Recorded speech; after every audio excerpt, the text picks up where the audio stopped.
Matrixx and Roadshow fans, we are back with another video, and we're going to be doing a movie review of Creed 3. I just got back from the movie theater about 20 minutes ago, so I want to give you guys a review on this. Now, I'm going to split this into two. In the beginning here, since this movie actually came out, I'm going to give non-spoilers, which is going to be more of a reaction at first, and then I'll let you guys actually know about our spoilers. So, right off the bat, this is Michael Jordan's directorial debut, and he did a fantastic job. I really did enjoy this movie. I did. I was definitely worried about the Rocky aspect of it, because Rocky is not in this movie. That's not a spoiler because everybody already knew that. I believe they only mention his name like 1 or 2 times in the movie. They don't tell you where he's at or anything like that. But Michael B. Jordan, he delivered on this. He definitely delivered on this. And actually, I did tear up a little bit in this movie because there's one scene I'm going to talk about in the spoilers where I was like, wow. So, Tessa Thompson, I really like her in the Creed movies. I don't like her in the Thor movies. I don't. She was also good in Westworld as well. She is really good as Adonis Creed's wife in this movie. Now, they also have their daughter in this movie. I don't know the young lady that actually plays her, and she actually is deaf, so there's a lot of sign language here in the movie. The little girl is fantastic. Oh, man, she was great. Can't wait to see if they're actually going to bring her back in Creed 4, because she was really good. Felicia Rashad. Now, she's been in every single Creed movie. This was her best role in all of the Creed movies. I mean, she was definitely fantastic. And Little Duke is back as well. He was good also in this. And this really kind of like a montage of the first 3 Creed movies as far as the boxers. I believe the only boxer that did not show up from the Creed movies was actually what's his name in Creed 1? The first guy that Creed actually fought. Sperino. He wasn't in this movie, but I believe just about every other major boxer throughout the rest of the movies are in this movie right here. Jonathan Majors. Now, I'm going to be honest with you. This is the first movie I've actually seen Jonathan Majors in. I didn't actually see Ant-Man yet. I'll wait till that actually comes out on Disney+. His character is a little bit different than what I expected, I guess you can say, because there seems to be like 2 sides to this whole thing. And I was wondering exactly how they end up fighting, which we kind of know based on the trailer how they fighting, but it goes much deeper in this movie into their relationship. And I like it. And I did like it.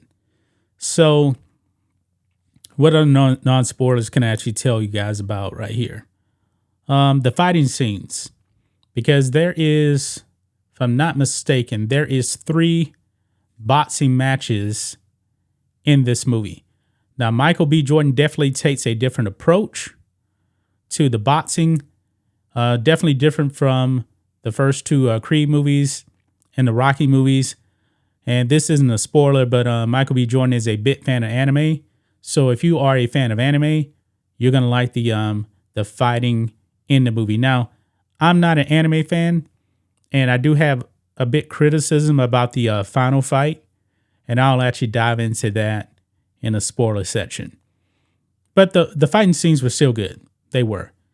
With that being said, guys, you have been warned. Oh, let me give you my score on this. I'm going to give this Creed movie, I'm going to give it an 8 out of 10. I really did enjoy it. I think the first Creed movie is still the best. 2 is the second best. And this movie right here, the third best. And it was still really good. I believe if you actually had Rocky in this movie, because Rocky is definitely missing in one particular scene, and I'll get to that in the spoiler section here. But 8 out of 10, it was really good. I was blown away by the 2018 Creed movie. I was like, wow, I didn't expect this. Oh, one more thing, the music. Now, Ludwig Göransson, who actually does the music for The Mandalorian, I believe he's the composer on this movie. the music definitely took a huge step back because one thing about the Rocky movies is the Bill Conti themes are there. The themes are missing in this one. And it kind of started with Creed too. They kind of backtrack from the main Creed theme. I don't really recall the Creed theme really being in this movie. Okay? Now I know in Rocky IV, the Bill Conti music wasn't really there, but that's because Bill Conti wasn't the composer on that movie. It was actually Vince DiCola, and it was definitely a different approach with the music. But Creed 3, 8 out of 10. Now, let's get into spoilers now. You have been warned. Spoilers now. It starts off with a flashback scene to 2002 with Damien and Adonis, and it kind of sets the tone of how their relationship actually went. So in a nutshell, because there's multiple flashbacks, I'm just going to sum up the flashback right here. They go to a store, and Donnie actually sees a guy that's running his group home, and he actually sees him. At this time, he's actually living with Marianne Creed, but he sees the guy who was actually beating him up in a group home. And Dame was there too. They were all in a group home, and they all got beat. And then Creed is probably like 12, 13 years old, somewhere around there. And he just beats the hell out of this guy. And then Damien comes up and wants to protect him. He pulls out a gun. And when he does that, the police show up. And he gets arrested. Now, this is where the tension actually comes in. The whole reason why they end up fighting is because Adonis broke some street code. When the police showed up, guess what he did? He ran away. And Damien went to prison because he protected Adonis. Then Adonis gets rich, and the first fight is actually his final fight, which is a rematch against Pretty Ricky Conlon from the first movie, and he does win. However, the Creed in this movie, and I like that they did this, he's not in his prime anymore. He's older. He's not the same as what he used to be, but he still did end up winning the fight, and we do find out that his record is 26-1 in his career, and then he retires. Dame comes back 18 years later, and Dame definitely has a plan in place, and it's not good. So everybody knows in the trailer that that Creed actually takes him into the gym. Lil Duke is not a fan of him, doesn't want him there, and the heavyweight champion is also training at the Creed gym. He's there, so he just brings in Creed just brings in Damien as a sparring partner, even though Damien's made it clear, I want a title shot. And in reality, he's not a professional boxer. He was a boxer when he was a kid. Actually, before he got arrested, he had actually just won a Golden Gloves match when he was a kid. But he gets into the ring, and he's definitely there's definitely some dirty tactics here. And I believe this is also how they're going to set up the Drago movie, because allegedly there's going to be a Drago movie. Victor Drago is in this movie. Now, the guy that Damien ends up fighting, his name is Cortez, if I'm not mistaken. I can't remember his first name. He's the heavyweight champion. And he's actually supposed to be fighting Victor Drago for the championship. And really, guys, it's kind of like Adonis is really more like a promoter for the most part. He's promoting this fight. And then Victor Drago gets his hand broken. And so they need somebody to fight. And so Creed actually says, you know what? Why don't you fight Damien? Because there's really nobody else out there. So they get in the ring, and honestly, guys, Damien is the first dirty fighter in the Rocky series. That fight against Cortez was dirty. I mean, he was doing illegal punches and everything like that. Now, when it came to, Ivan Drago in Rocky IV, yeah, he was on steroids, but his boxing techniques weren't necessarily dirty. Damien's using dirty techniques. And he kind of incapacitates Cortez. He knocks him out. And I thought they were going to go full Rocky 4 because I thought the man was dead. I thought he was dead. And the reason why they actually set up this fight because Adonis said, you know what? Everybody likes an underdog story. Rocky, look what Rocky did with Apollo. And that's one of the few times you actually hear the name of Rocky in this movie. So Damien's the champion, but come to find out, Damien actually set it up himself because the guy that actually broke Drago's arm, because they were all at this get-together and Drago got attacked, Damien set that up. It was one of his prison buddies that did that. Donnie finds all this out, and Marianne kept back letters from Donnie because Damien is really up to no good. And I got to tell you, man, Felicia Rashad as Marianne Creed in this movie, tremendous. This one scene where I actually said that I teared up, it was actually her death scene. Yeah, they killed off Marianne Creed in this movie. And I kind of knew that they probably would because her first scene in the movie, Bianca and Adonis are trying to convince her to move in with them because she already had one stroke. I was like, all right, they're going to give her a second stroke and they're going to kill her.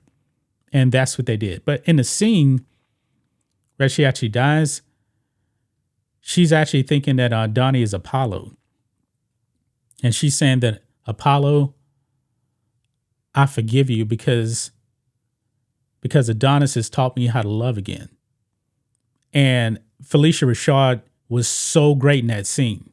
So great in that scene. I had tears in my eyes because it was that emotional. Michael B. Jordan directed the hell out of that scene right there. Now, one thing that I was always curious about, as far as ever since Rocky 2, where was Apollo's other two kids? They kind of addressed that in this movie. I was wondering what took so long.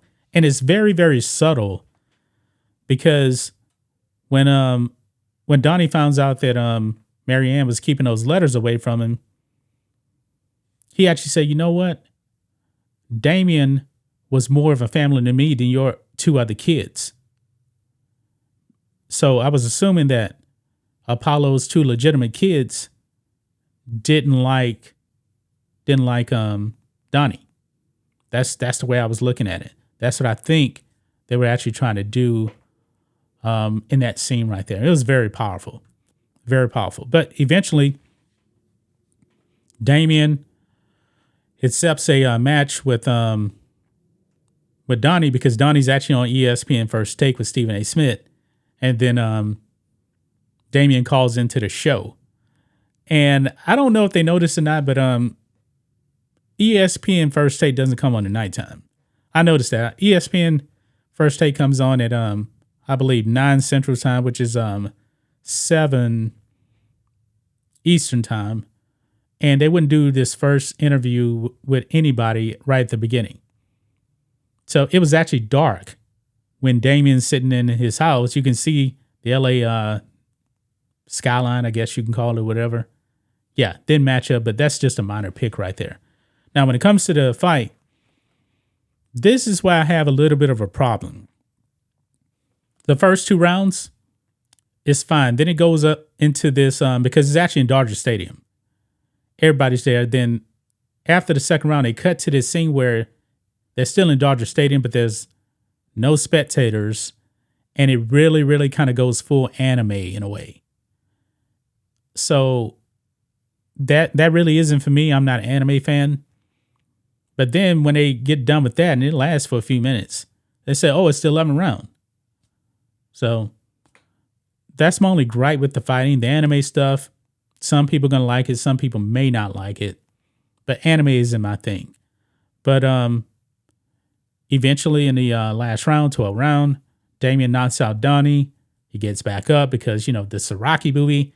And then he ends up knocking out Damien. And he comes out of retirement. And he takes back the belt.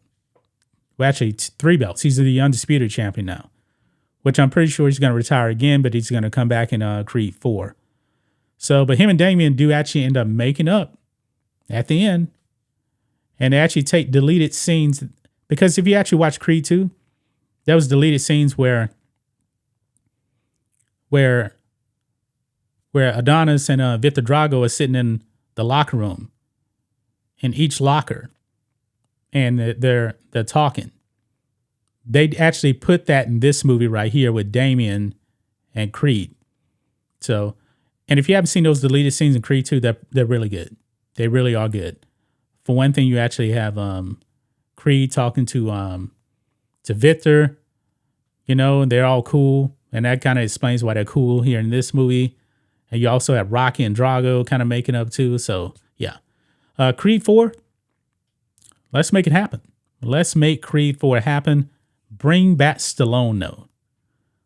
Bring back Stallone. I think Stallone, because Bianca didn't actually know that Donnie was getting beat up by this guy that ran the group home. I believe that Rocky would have been there for him for that. So, all right, I'm going to wrap up this video, guys. I really did enjoy Creed 3. Michael B. Jordan has already said that Creed 4 is going to happen. And I believe they're actually going to spin off, because the Drago spinoff is probably already tied into this, because Victor Drago was actually supposed to fight Chavez for the title. So that's where a Drago spinoff may end up happening, as Adonis abandons the belt again, but for some reason he actually comes back in. So that's just my thoughts on this. What do you guys think of this? Matrixx and Roadshow fans, this was a long video here, but I'm a Rocky fan. I enjoy the Creed movies, and that's just my review. Anyway, guys, let us know what you think about all this in the comments. Make sure to subscribe to the channel, and we will catch you next time.